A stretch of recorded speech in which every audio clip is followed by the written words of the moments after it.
En las últimas décadas han surgido diferentes corrientes teológicas que han tomado fuerza en las iglesias en Latinoamérica, como por ejemplo la teología de la prosperidad.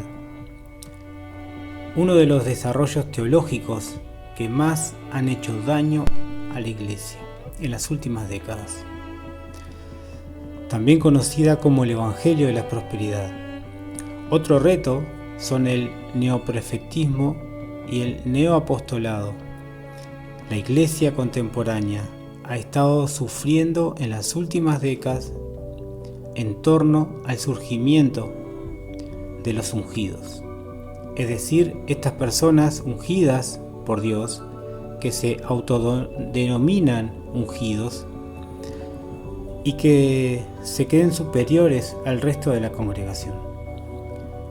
Si bien mencionaremos un poco sobre el llamado Evangelio de la Prosperidad, nos enfocaremos en estos dos últimos puntos. Nos concentraremos para conocer un poco más sobre ellos, sus intenciones, sus propósitos, etc. Analizaremos y reflexionaremos sobre algunas preguntas que nos surgen al ver estos grupos llamados profetas y apóstoles.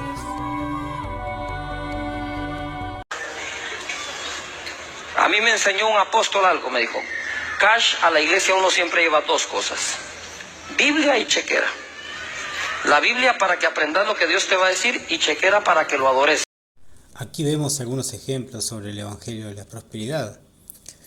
Analicemos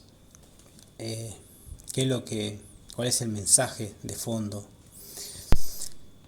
Para adorar al Señor, en su palabra dice en Juan 4, del 23 al 24, mas la hora viene, y ahora es, cuando los verdaderos adoradores adoran al Padre en espíritu y en verdad, porque también el Padre tales adoradores busca que le adoren.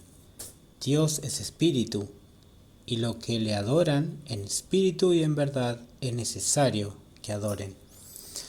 El Señor quiere adoradores de corazón, quiere que busquemos de corazón su presencia, que lo busquemos por amor, y eso es fundamental, que nosotros lo busquemos por amor, que nosotros sintamos y hagamos reverencia y adoremos al Señor por lo que es, por lo que hace en nuestra vida y por lo que hará. También el Señor habla en Mateo 22:37, dice: y Jesús les dijo: amarás al Señor tu Dios con todo tu corazón y con toda tu alma y con toda tu mente. Este es el primer y gran mandamiento. Creo que en ese mandamiento está resumido, ¿verdad? De esa manera y esa clase de amor y adoración quiere el Señor que nosotros tengamos con Él, ¿no? Llegar a ese punto de relación con nuestro Señor.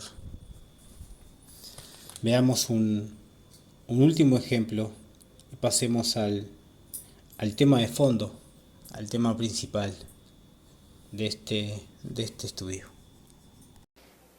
Voy a llamar ahorita únicamente a los que van a golpear la cara de Mamón con $1,000. Todos los que quieren en la medida, pero nunca más de sus $2.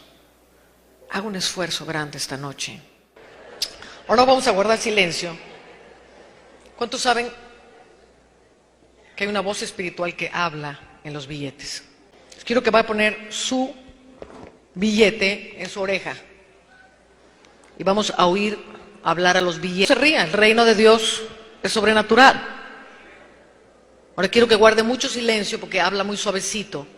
Si hay gente hablando, riéndose, ya no va a oír, usted tiene que oír. De Israel, dice la palabra de Dios, los príncipes de Israel fueron los primeros en traer sus tesoros para que el templo se edificara. Veamos qué dice la palabra del Señor. En 1 de Timoteo 6, del 10 al 11, porque el amor al dinero es la raíz de todos los males, el cual codiciando algunos se extraviaron de la fe y fueron traspasados de muchos dolores. Mas tú, oh hombre de Dios, huye de estas cosas y sigue la justicia, la piedad, la fe, el amor, la paciencia y la mansedumbre. Abro paréntesis para explicar que no se trata de exponer a ninguna persona. Lo que se intenta es exponer el problema de estas falsas enseñanzas destructivas, ese falso evangelio. Hoy vemos diferentes hombres y mujeres que están metidos en estas enseñanzas, estas falsas enseñanzas. No les voy a mentir, he tenido muchas emociones diferentes, enfado, ganas de orar por esas personas para que salgan de ahí, incluso orar por esos falsos maestros para que llegue la luz del Señor a sus vidas. Pero bueno, vemos como el llamado del Evangelio, el llamado Evangelio de la prosperidad, es el que más ha hecho daño a la Iglesia en las últimas décadas. Y esta doctrina ha afectado y afecta a la Iglesia, primeramente desde adentro, porque pervierte a la fe. Y también da un mal testimonio para los de afuera. Es una doctrina que hace mucho daño a la Iglesia. Uno de los puntos o las tantas tácticas que usan hacen ver, para engañar a las personas, ¿no? Hacen ver o hacen creer que Dios es como el mago de la lámpara que cumple los deseos, que Dios bendice o va a bendecir a las personas con mucha economía, con autos lujosos, con casas, con esas grandes bendiciones, a cambio de una ofrenda de fe, también conocido como la ley de la siembra y la cosecha. 4 retos a los que nos enfrentamos como Iglesia de Sana Doctrina. Notamos que los 4 están muy conectados, entrelazados entre sí. Tenemos el caso del Evangelio de la prosperidad, los falsos apóstoles y profetas, la corrupción, el Evangelio y el discipulado familiar. O sea que es imperiosamente importante que como Iglesia trabajemos en el discipulado familiar, local, etcétera, y en la evangelización, para poder evitar de caer o ayudar a otras personas a evitar en caer en los otros retos y ser luz en la oscuridad.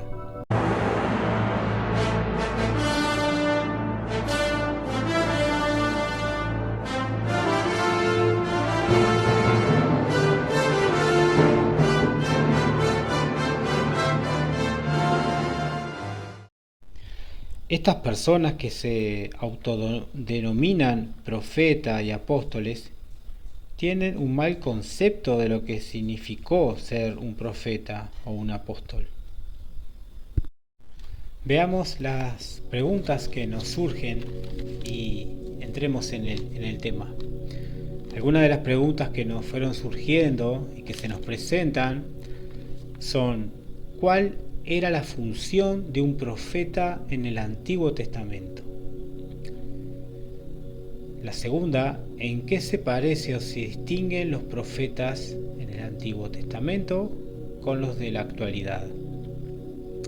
Tercero, ¿cuál cree usted que es la función de los profetas y apóstoles actualmente y qué están buscando? Y cuarto, cuál es el propósito principal de los profetas de la actualidad y qué buscan. Veamos la primera pregunta. ¿Cuál es la función de un profeta en el Antiguo Testamento? La función de un profeta era el encargado de proclamar, de llevar el mensaje de Dios. Mensaje que podría estar dirigido al pueblo, a un rey o a una persona específica. El mensaje podría ser de exhortación para el arrepentimiento y volver al camino de Dios. También un mensaje profético de algún acontecimiento que pasaría en el futuro. Y otro mensaje podría ser a un rey, que como para guía, qué podría hacer o qué no podría hacer, o también para exhortarlo y para que vuelva a los caminos del Señor. Otra función del profeta del Antiguo Testamento era realizar sanaciones y milagros. Veamos algunos ejemplos en la palabra del Señor sobre los mensajes. Por ejemplo, un mensaje de exhortación, de arrepentimiento, es cuando Dios manda al profeta Jonás a Nínive a llevar el mensaje. Al final, el mensaje es recibido por todos y Nínive se salva. Eso lo podemos leer, se encuentra en Jonás 3, del 1 al 10. Y dice: La palabra del Señor vino a Jonás por segunda vez y le dijo: Levántate y ve a la gran ciudad de Nínive. Proclama allí el mensaje que yo te daré. Jonás se levantó y conforme a la palabra del Señor fue a Nínive, y era Nínive una ciudad grande en extremo, de 3 días de camino. Jonás comenzó a recorrer la ciudad, caminó de un día y en su predicación decía: Dentro de 40 días Nínive será destruida. Todos los habitantes de Nínive creyeron a Dios y se decretaron ayuno, y desde el mayor hasta el menor se vistieron de cilicio. Cuando la noticia llegó hasta el rey de Nínive, éste se levantó de su trono, se despojó de sus vestidos, se cubrió de cilicio y se sentó sobre cenizas. Luego ordenó que por mandato suyo se proclamara en Nínive este decreto: Ningún hombre, ni animal, ni tampoco ningún buey, ni oveja, debe probar bocado ni alimento alguno, ni beber agua. Al contrario, hombre y animales por igual deberán cubrirse de cilicio y clamar a Dios con todas sus fuerzas. Apártese cada uno de su mal camino y de la violencia que hay en sus manos. ¿Quién sabe? Tal vez Dios se arrepienta y el ardor de su ira se calme, y entonces no pereceremos. Y al ver Dios lo que hicieron y que se habían apartado de su mal camino, también Él se arrepintió de hacerles el daño que les había anunciado y desistió de hacerlo. Otro ejemplo era el mensaje profético, y vamos a tomar a Isaías 9, 6 y 7, que dice: Porque un niño no es nacido, hijo no es dado, y el principado sobre su hombro, y se llamará su nombre Admirable, Consejero, Dios fuerte, Padre eterno, Príncipe de paz. Lo dilatado de su imperio y la paz no tendrá límite sobre el trono de David y sobre su reino, disponiéndolo y confirmándolo en juicio y en justicia desde ahora y para siempre. el celo de Jehová de los ejércitos hará esto. Aquí estaba profetizando Isaías sobre la venida de nuestro Señor Jesucristo y su nacimiento.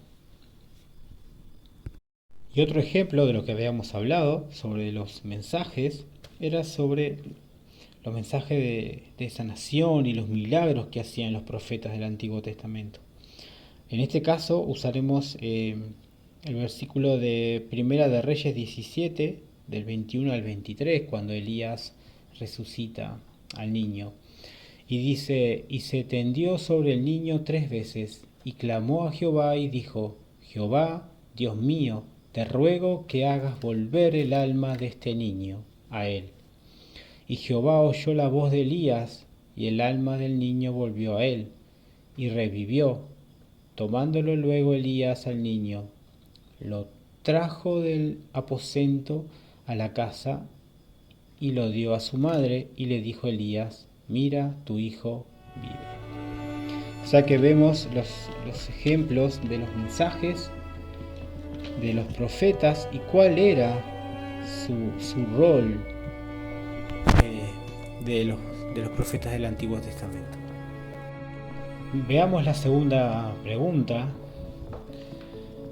y dice: ¿en qué se parece o se distinguen los profetas en el Antiguo Testamento con los de la actualidad? Bueno, en esta pregunta que se nos presenta, yo diría que en qué se parecen en nada, absolutamente en nada, solo en el nombre o en el título. ¿En qué se distinguen? Bueno, los profetas y los apóstoles del Antiguo Testamento llevan la verdad del Evangelio a los demás. Eran personas íntegras, estaban llenos del Espíritu Santo, realizaban milagros, hacían profecías que se cumplían, y todo lo hacían en el nombre de Dios, y los apóstoles lo hacían en el nombre de Jesucristo de Nazaret. La gloria y la honra no eran para ellos, sino era para el Señor, y nunca cobraban por lo que hacían, pues lo que ellos tenían lo tenían por gracia y por amor.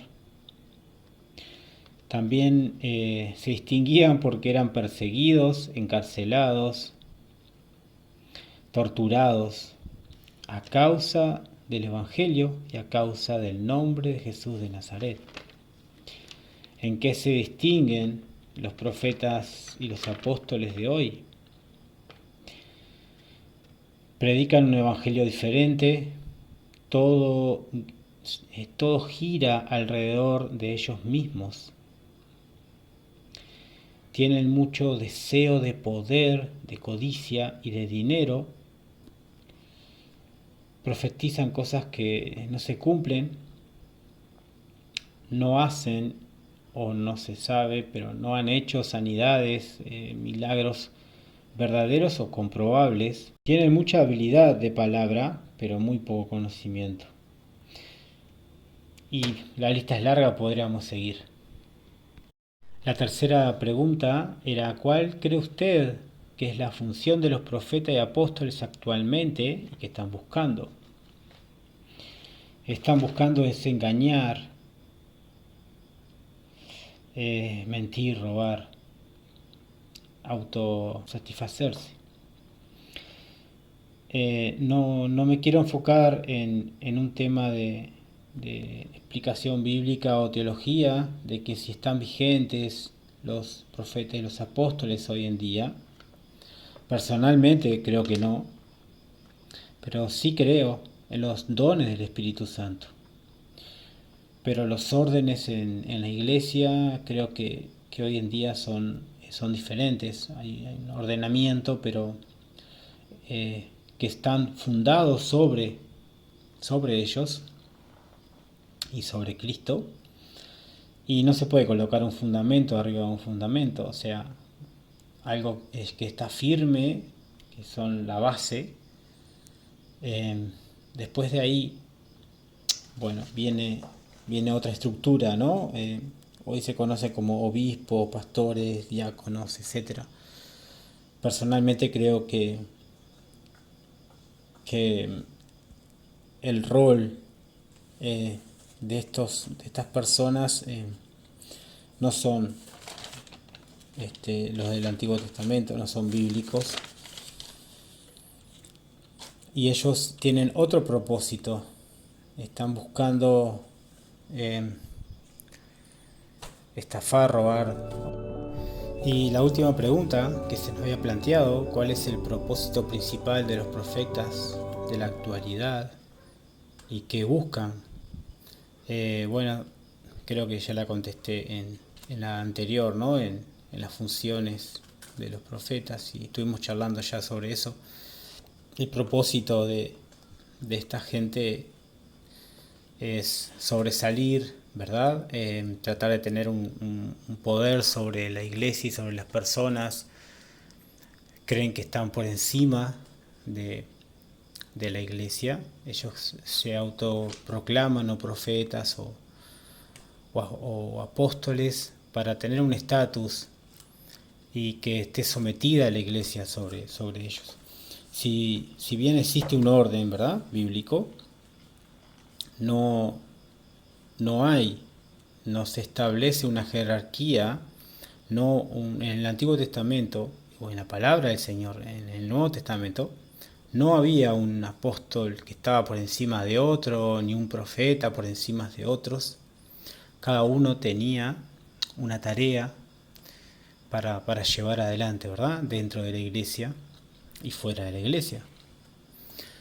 Y está muy distorsionado. Estas personas han distorsionado mucho el significado verdadero del apostolado y de los profetas para un rédito personal. Bueno, hermanos, hasta aquí traté de hacer una presentación resumida para que no sea muy extensa y muy cansadora. Les pido disculpas porque no soy muy bueno con la tecnología. Quería agradecerles primeramente al Señor por dar la oportunidad de aprender, de seguir aprendiendo su palabra, para ser útil en sus manos, para llevar lo más claro y verdadero posible su palabra, ¿no? Y que no sea de tropiezo, sino que sea de luz para mi vida, para mi familia, para mi casa y para los demás. También muy agradecido con mi familia por la ayuda, muy agradecido con mi hijo por la ayuda en el trabajo, muy agradecido con ustedes por las enseñanzas, por compartir las enseñanzas y por esta visión que es importante de trabajar en las casas de paz y enseñarles y ayudarnos a todos los miembros. Todos los miembros tenemos que tener conocimiento, tenemos que tener una relación, enseñarnos a relacionarnos más con nuestro Señor y Salvador, para después eso replicarlo, ¿verdad?, a los demás, a nuestro entorno, a nuestro vecindario, a que sea local y de a poco expandirse más. Gracias y muchas bendiciones para todos. Les mando un fuerte abrazo y un saludo desde Montevideo, Uruguay, para todos mis hermanos de Latinoamérica.